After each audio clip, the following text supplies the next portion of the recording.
दोस्तों अस्सलाम वालेकुम। लर्न एंड अर्न के यूट्यूब चैनल में खुशामदीद। हम अपने सी प्लस प्लस के कोर्स को आगे लेके बढ़ते हैं और आज हम जिस टॉपिक के बारे में बात करने जा रहे हैं वो है मल्टीपल इनहेरिटेंस।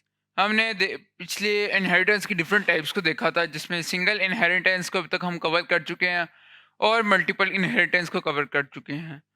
तो हम अब आज मल्टी लेवल को हम कवर कर चुके हैं। आज हम मल्टीपल इनहेरिटेंस को कवर करेंगे। हम देखेंगे मल्टीपल इनहेरिटेंस क्या होती है और हम उनको क्यों यूज़ करते हैं। तो उससे पहले हम एक सिंपल सी एग्जांपल ले लेते हैं और थोड़ा-सा फिर एक दफ़ा ओवरव्यू ले लेते हैं और समझने की कोशिश करते हैं कि मल्टीपल इनहेरिटेंस क्या होती है। तो हम अपनी जो इंट्रोडक्शन टू इनहेरिटेंस वाली पीपीटी को ऑन करते हैं और वहाँ से देखते हैं। तो दोस्तों ये हमारे सामने मल्टीपल इनहेरिटेंस की एग्जांपल है।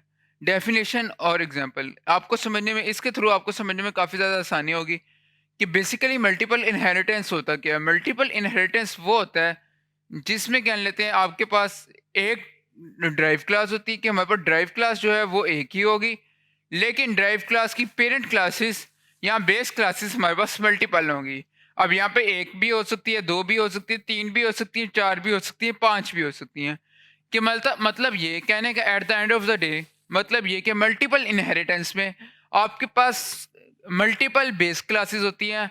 आप एक साथ एक चीज एक क्लास से एक्वायर कर रहे होते हैं, दूसरी चीज दूसरी क्लास से ले रहे होते हैं, तीसरा फंक्शन आप तीसरी क्लास से ले रहे होते हैं, चौथा मेंबर आप चौथी क्लास से ले रहे हैं। आप एक साथ तीन चार दो मल्टीपल क्लासेस से आप डाटा एक्वायर कर रहे होते हैं, उनके मेंबर्स को आप ले रहे होते हैं। तो ये हो गया हमारे पास मल्टीपल इनहेरिटेंस। तो इसके साथ साथ हमने पिछली क्लास में देखा था जो हमारे पास है मल्टी लेवल इनहेरिटेंस। तो अब यहाँ पे लोग ना कंफ्यूज हो जाते हैं मल्टीपल और मल्टी लेवल में। अब मल्टीपल में आप एक साथ दो तीन चार क्लासेस से डाटा एक्वायर कर सकते हैं, लेकिन मल्टी लेवल इनहेरिटेंस पे आपने पहले एक क्लास से डाटा लिया, उस एक क्लास ने दूसरी क्लास से डाटा लिया। कि मतलब जिस तरह ये हमारी बेस क्लास है, ये आप चाइल्ड क्लास है, ये हम है चाइल्ड क्लास। ठीक है। अब आप जो है ना, आप डाटा ले रहे हैं इस क्लास से जो कि हमारी पेरेंट क्लास है या इंटरमीडिएट क्लास है। इसको हम इंटरमीडिएट क्लास कहते हैं। तो ये हमारी इंटरमीडिएट क्लास है और ये हमारी पेरेंट क्लास है या बेस क्लास इसको कहते हैं। तो ये हमारी बेस क्लास है। अब आप डाटा ले रहे हैं इंटरमीडिएट क्लास से, आप किसी और क्लास से डाटा नहीं ले रहे। आप इंटरमीडिएट क्लास में जो डाटा आपने वो एक्सेस कर लेना, उसको उसमें से आप पब्लिक और प्रोटेक्टेड एक्सेस मॉडिफायर्स को एक्सेस कर रहे हैं। लेकिन जो आपकी इंटरमीडिएट क्लास है वो बेस क्लास से कुछ डाटा एक्वायर कर रही है। अब आपकी हेडेक नहीं है। चाइल्ड क्लास का कोई मसला नहीं कि ड्राइव क्लास किससे डाटा ले रही है। ड्राइव क्लास ये उसका मसला नहीं है चाइल्ड क्लास का। लेकिन चाइल्ड क्लास का मसला क्या है, चाइल्ड क्लास डिपेंड करती है इंटरमीडिएट क्लास में और इंटरमीडिएट क्लास डिपेंड कर रही है बेस क्लास में। लेकिन हमारे पास जो आज हम देखेंगे मल्टीपल इनहेरिटेंस, इसमें जो हमारे पास डिराइव क्लास है यानी कि जो चाइल्ड क्लास है वो डिपेंड कर रही है दो या दो से ज़्यादा क्लासेस पे, क्लास वन और क्लास टू पे। हम इन दोनों मल्टीपल और मल्टी लेवल इनहेरिटेंस में थोड़ी सी डिफरेंस ले लेते हैं। कि जो हमारा मल्टीपल इनहेरिटेंस होता है यानी कि जो हमारे आज का टॉपिक भी है मल्टीपल इनहेरिटेंस, ये इनहेरिटेंस की ऐसी टाइप होती है जिसमें हमारे पास एक से ज़्यादा बेस क्लास होती है। जबकि मल्टी लेवल इनहेरिटेंस हमारे पास इनहेरिटेंस की एक ऐसी टाइप है जिसमें आप एक ड्राइव क्लास से इनहेरिट कर रहे होते हैं। कि आपके पास ऑलरेडी एक ड्राइव क्लास है जो कि जिसने किसी और क्लास से डाटा ड्राइव किया, आप उससे डाटा एक्वायर कर रहे होते हैं। तो मल्टीपल इनहेरिटेंस जो आज का हमारा टॉपिक है वो इतनी वाइडली यूज नहीं होता क्योंकि वो आपके सिस्टम को कॉम्प्लेक्स क्रिएट कर देता है। लेकिन मल्टी लेवल इनहेरिटेंस ज़्यादातर वाइडली यूज होता है। तो उसके साथ साथ हमारे पास जो मल्टीपल इनहेरिटेंस में अगर हम देखें उसमें टू क्लास लेवल होते हैं। कि अगर हम देखें एक क्लास लेवल हमारे पास एक ये हमारी क्लास का लेवल है और एक उसके बाद हमारी क्लास का लेवल ये है। तो टू लेवल्स की हमारी क्लास है। लेकिन जब हमारे पास मल्टीपल इनहेरिटेंस जो आती है मल्टी लेवल, उसके अंदर हमारे पास तीन लेवल हैं। पहला लेवल, दूसरा लेवल और तीसरा लेवल।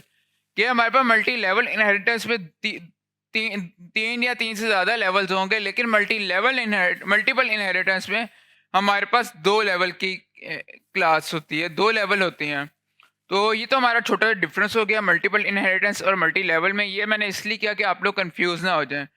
तो उसके बाद ही हमारी मल्टीपल इनहेरिटेंस पे हम देख के चलते हैं कि हम इसमें 2 क्लासेस में से एक क्लास को ड्राइव करने जा रहे हैं। तो हम वापस अपने वीएस कोड में जाते हैं और थोड़ा सा प्रैक्टिकल की तरफ चलते हैं। तो दोस्तों हम अपने वीएस कोड में आ गए हैं। यहाँ पे आने के बाद हम अपनी न्यू फाइल क्रिएट करते हैं, एक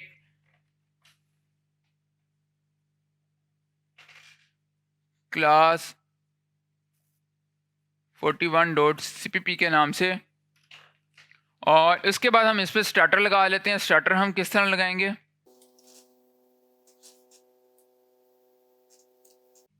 तो हमने स्टार्टर लगा लिया। मैं यहाँ से अपने टर्मिनल को किल कर देता हूँ और दोबारा स्टार्ट कर लेता हूँ, और आउटपुट को भी मैं क्लियर कर लूँगा ताकि पिछली क्लास का डाटा रिमूव हो जाए। तो अब हम यहाँ पे जैसे कि हमने देखा था मल्टीपल इनहेरिटेंस पे कि हमारे पास 2 से ज़्यादा ड्राइव बेस क्लासेस होती हैं और एक ड्राइव क्लास होती है। तो पहले हम 2 से ज़्यादा पेरेंट क्लासेस या बेस क्लासेस क्रिएट कर लेते हैं। तो हम इधर आते हैं और एक क्लास क्रिएट करते हैं, क्लास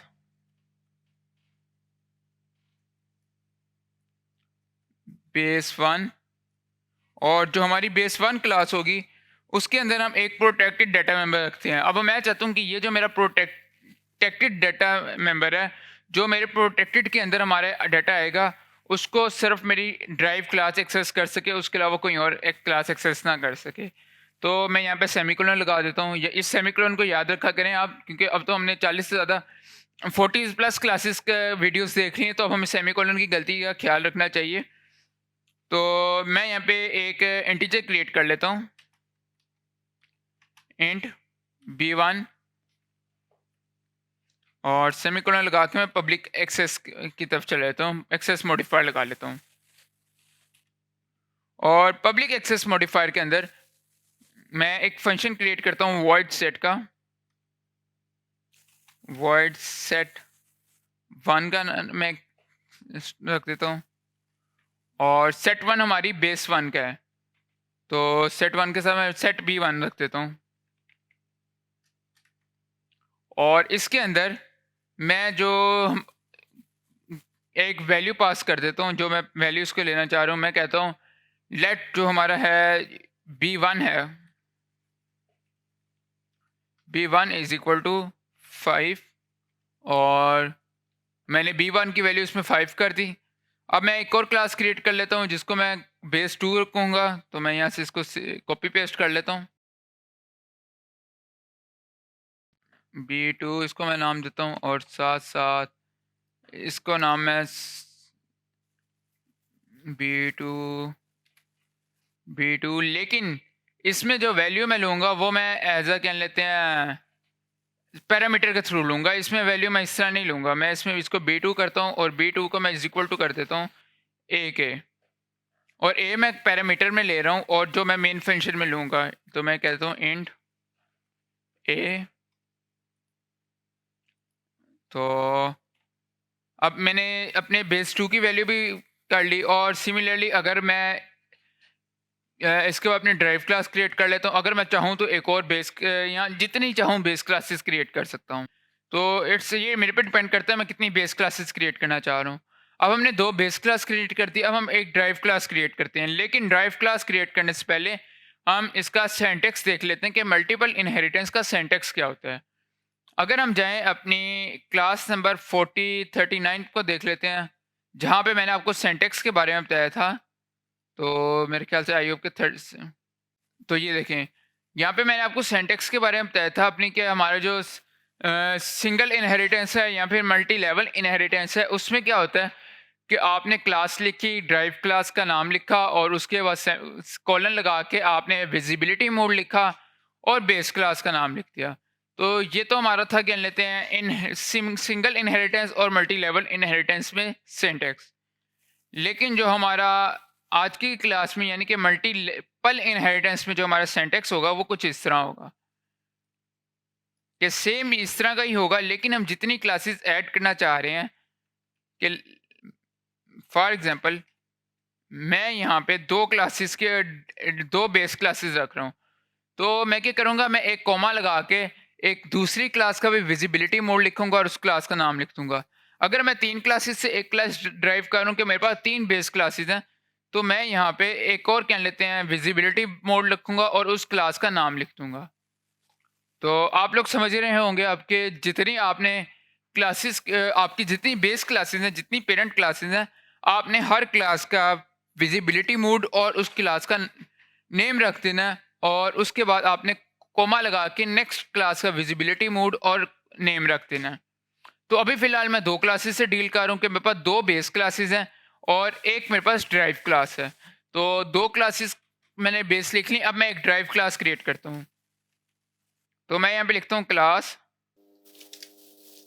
चाइल्ड, लिख लेता हूँ इसका नाम, कि हमारी चाइल्ड तो एक ही होगी और उस चाइल्ड के अंदर मैं अपना डाटा पुट कर लेता हूँ। लेकिन उससे पहले मैं यहाँ पे क्या करता हूँ, मैं चाइल्ड के साथ आगे कोलन लगाऊंगा और कोलन पे मैं अपना विजिबिलिटी मोड रखूँगा।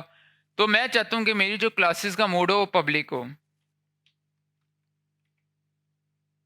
मैं इनको पब्लिक करूँगा, पब्लिक, और उसके बाद क्लास का नाम, तो क्लास है मेरी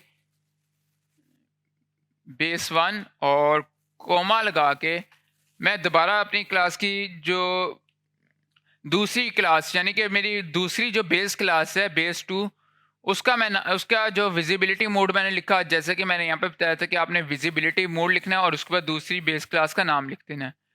तो मैं यहाँ पे दूसरी बेस क्लास का नाम लिख दूंगा जो कि मेरे पास बेस 2 है। तो मैं बेस 2 लिख दूंगा और उसके बाद मैं आगे अपना काम करूँगा। तो यहाँ पे सेमीकोलन लगा लेते हैं और अब इस क्लास के अंदर मैं क्या करूँगा, अब इस क्लास में जो मेरा है, जब मैंने पब्लिक में इनहेरिट किया, तो जो चीज़ मेरी इस क्लास के अंदर प्रोटेक्टेड थी वो इस क्लास के अंदर भी प्रोटेक्टेड होगी और जो चीज़ मेरी इस क्लास के अंदर पब्लिक थी वो मेरी इस चाइल्ड क्लास के अंदर भी पब्लिक आएगी।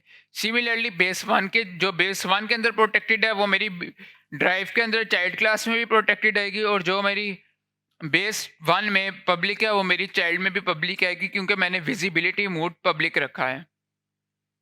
तो अब हम पब्लिक के अंदर जाके एक और फंक्शन क्रिएट करते हैं। मैं पब्लिक में जाता हूँ, पब्लिक का एक्सेस मॉडिफायर रखा कि जो कुछ मेरा इसमें आएगा वो सारा कुछ पब्लिक आएगा, मास सिवाय उसके जो मेरी बेस क्लास से प्रोटेक्टेड आ रहा है। तो सेमी कर्ली ब्रैकेट्स मुझे डालने थे। नेक्स्ट लाइन में जाता हूँ और नेक्स्ट लाइन में मैं एक फंक्शन क्रिएट करता हूँ वॉइड डिस्प्ले का, जिसके अंदर मैं अपना सारा डाटा डिस्प्ले करूँगा। तो मैं यहाँ पे वॉइड डिस्प्ले का एक क्रिएट कर लेता हूँ फंक्शन और उसके अंदर मैं लिखता हूँ वॉइड डिस्प्ले के अंदर सी आउट, और सी आउट के अंदर मैं लिखता हूँ वैल्यू ऑफ बेस 1 और बेस 1 इंटीजर, कि यहाँ पे मेरी जो वैल्यू आएगी वो मेरे बेस 1 की आएगी और बेस 1 का चूंकि प्रोटेक्टेड था इंटीजर, तो प्रोटेक्टेड को हम चाइल्ड क्लास में यूज़ कर सकते हैं लेकिन मेन में नहीं कर सकते। तो मैं यहाँ पे B1 लिख दूंगा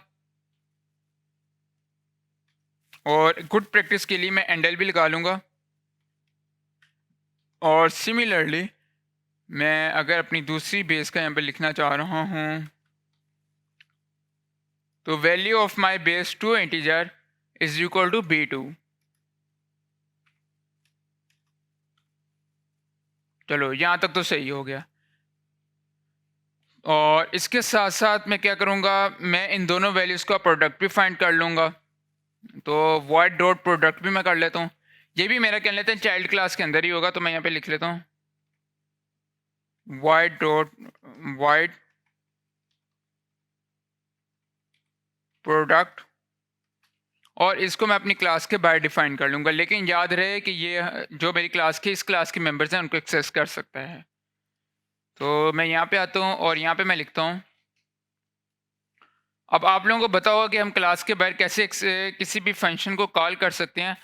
मैं लिखूंगा यहाँ पे void, उसके बाद क्लास नेम मेरा चाइल्ड है, एक्सेस मॉडिफायर, ओ सॉरी स्कोप रेजोल्यूशन फैक्टर लगाया, और उसके बाद मैं यहाँ पे प्रोडक्ट लगा देता हूँ, और इसके अंदर मैं प्रोडक्ट को अपना ऐड कर दूंगा। तो मेरा प्रोडक्ट क्या होगा,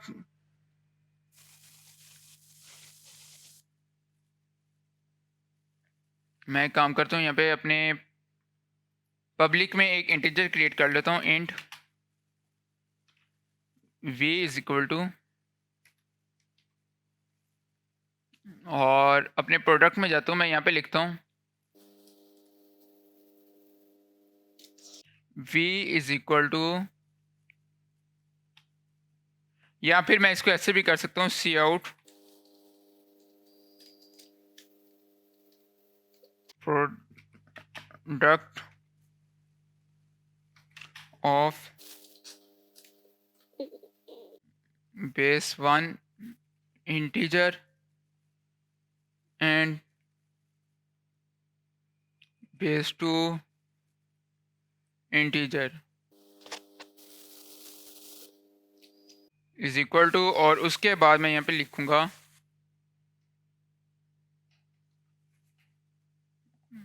b1 मल्टीप्लाई बाय b2, और सिमिलरली एंडर लगा दूंगा इसके बाद एज अ गुड प्रैक्टिस। इसके बाद बेशक मुझे किसी लाइन की ज़रूरत नहीं, लेकिन मैं एंडर लगा दूंगा एज अ गुड प्रैक्टिस। तो अब मैं इंटीजर बेशक इसको रहने भी दूँ तो इंट वी को तो मेरा काम चल जाएगा। तो अब मैं अपने मेन पे आता हूँ। अब मेन पे आके यहाँ पे मैं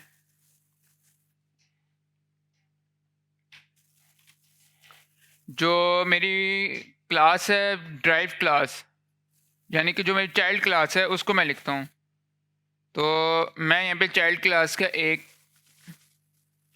ऑब्जेक्ट क्रिएट करता हूँ सी, और उस सी पे मैं क्या करूँगा, मैं लिखता हूँ सी डॉट सेट b1, और उसको मैंने कोई पैरामीटर नहीं पास करना था। सिमिलरली सी डॉट सेट b2, और इसको मैं एक पैरामीटर पास कर देता हूँ जिसको मैं 6 देता हूँ, और फिर मैं इसके बाद अपना सी डॉट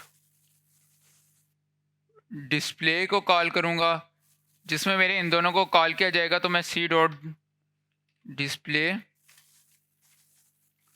और सी डॉट प्रोडक्ट को कॉल कर दूंगा। सेमीकोलन लगाया, सेव करके इसको रन करता हूँ।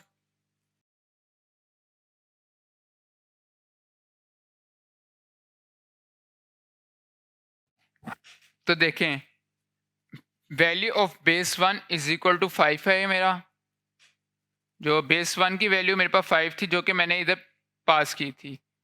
ये बेस 2 है, बेस 1 इधर पास की थी, और उसके बाद वैल्यू ऑफ बेस 2 जो आया वो मेरा 6 आया, और डिस्प्ले की वैल्यू मेरी आई, डिस्प्ले में इन दोनों को रन किया, इसको और इसको, और फिर प्रोडक्ट मेरा इन दोनों का इसने फाइंड करके दे दिया। तो ये मेरा कुछ फंक्शन थे। तो अब मैं क्या करता हूँ, हम देखते हैं कि अब बेसिकली हुआ क्या। एक बार ओवरव्यू ले लेते हैं। ओवरव्यू लेने के लिए मैं आपको बताता हूँ कि इसने सिर्फ जो आपके ड्राइव ने आपके प्रोटेक्टेड और पब्लिक को एक्सेस किया है। इसने आपकी पूरी क्लास में से जो जहाँ जहाँ पे प्रोटेक्टेड और पब्लिक में जिस फंक्शन को मैंने कॉल किया, इसने इस फंक्शन को कॉल कर दिया। कि अगर मैं इसके अंदर कोई चेंज करता हूँ B dot B C dot set b2, तो अपनी ड्राइव क्लास के थ्रू, तो वो मेरा इस क्लास के अंदर चेंज नहीं होगा। बेसिकली होता है क्या, जब मैं एक्सेस कर रहा होता हूँ तो वो मेरे C1 को, जो ड्राइव क्लास को, इसकी एक कॉपी दे रहा है। ये वाला फंक्शन ही दे रहा है, इसकी एक कॉपी दे रहा है कि अगर मैं सी डॉट सेट b1 के अंदर चेंज करता हूँ तो वो मेरी असल बेस 1 के अंदर चेंज नहीं हो रहा, कि जब मैं बेस 1 के थ्रू से चेंज करूँगा तब मेरी असल वैल्यू आएगी। तो ये हमारा मल्टीपल इनहेरिटेंस था। तो उम्मीद करता हूँ आपको मल्टीपल इनहेरिटेंस की समझ आई होगी और आगे हम इसकी 3-4 एग्ज़ाम्पल्स भी करेंगे। तो आज के लिए इतना ही, मिलते हैं अगली वीडियो में। तब तक के लिए खुदा हाफ़िज़।